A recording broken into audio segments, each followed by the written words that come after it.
कहानी की शुरुआत एक छोटे से गांव से होती है, जहां सूरज की पहली किरणों के साथ नीला आसमान और हरे भरे खेतों की सुंदरता निखर आती है।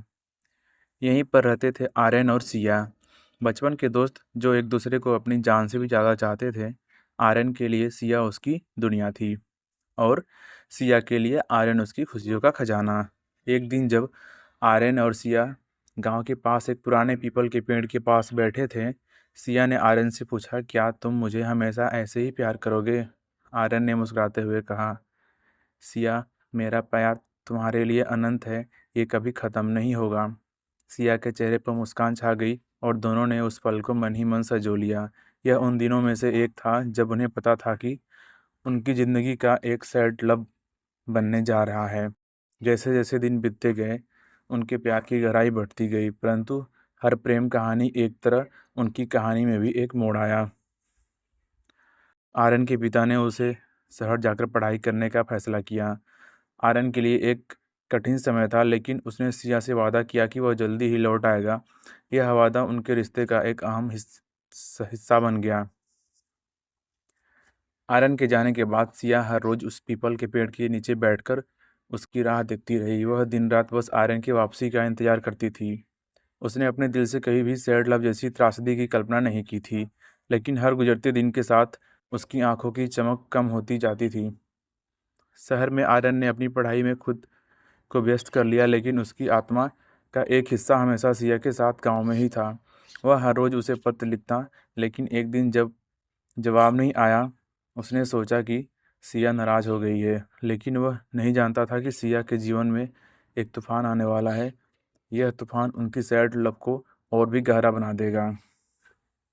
गांव में सिया के माता पिता ने उसकी शादी तय कर दी थी। सिया ने बहुत विरोध किया, लेकिन परिवार के दबाव में आकर उसने अपने प्यार का बलिदान दे दिया। आर्यन को यह खबर बाद में मिली, जब वह गांव लौटने की तैयारी कर रहा था।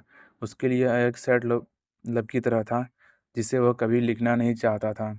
उसने महसूस किया कि उसकी ज़िंदगी की सबसे बड़ी खुशी उससे दूर जा रही है। आर्यन ने गांव पहुंचकर देखा कि सिया की शादी हो चुकी है। उसने सिया से मिलने की कोशिश की, लेकिन जब सब व्यर्थ था। वह पीपल के पेड़ के नीचे बैठकर रोया, जहां उन्होंने अपनी अनगिनत यादें बनाई थी। यह वह स्थान था जो उनकी सैड लव का मुख्य गवाह बन गया था। समय बीतता गया, लेकिन आर्यन का प्यार कभी भी कम नहीं हुआ। वह अक्सर उस पीपल के पेड़ के पास जाता और अपनी अधूरी प्रेम कहानी को याद करता। सिया की यादें उसकी ज़िंदगी की हिस्सा बन चुकी थी। वह जानता था कि यह एक सैड लव है, लेकिन उसने कभी हार नहीं मानी। उसने अपने प्यार को अपने दिल में सँजो कर रखा है, जैसे कि वह एक अनमोल खजाना हो। कुछ वर्षों बाद आर्यन ने सुना कि सिया की शादी सफल नहीं रही। वह उससे मिलने गया, लेकिन इस बार सिया ने ही उसे रोक दिया। उसने कहा, आर्यन, हमारा प्यार हमेशा अमर रहेगा, लेकिन हम अब साथ नहीं हो सकते। आर्यन ने सिया की आंखों में देखा और कहा, सिया, तुम्हारा प्यार मेरी ज़िंदगी का सबसे बड़ी ताकत है। मैं हमेशा तुम्हारे लिए खुश रहना चाहता हूँ। यह सुनकर सिया की आंखों में आंसू आ गए, लेकिन वह जानती थी कि उनकी सैड लव का यही अंत था। इस तरह आर्यन और सिया की कहानी एक अधूरी प्रेम कहानी बन गई, जिसे लोग सैड लव के नाम से जानते हैं।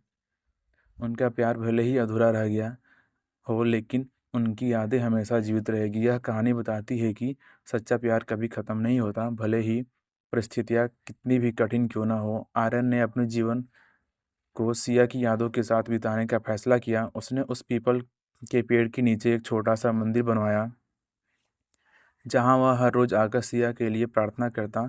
यह मंदिर उनके सैड लव का एक प्रतीक बन गया, जहाँ लोग आकर उनके अमर प्रेम की कहानी सुनते और सीखते कि सच्चा प्यार कभी ख़त्म नहीं होता और नहीं मरता है। सिया और आर्यन की कहानी एक प्रेरणा बन गई, जो लोगों को सिखाती है कि प्यार की ताकत असीमित होती है। उनकी सैड लव ने कई दिलों को छुआ और यह साबित किया कि प्रेम की यादें समय की सीमा से परे होती है।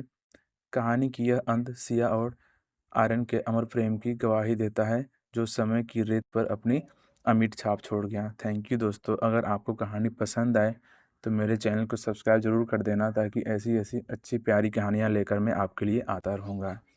थैंक यू दोस्तों।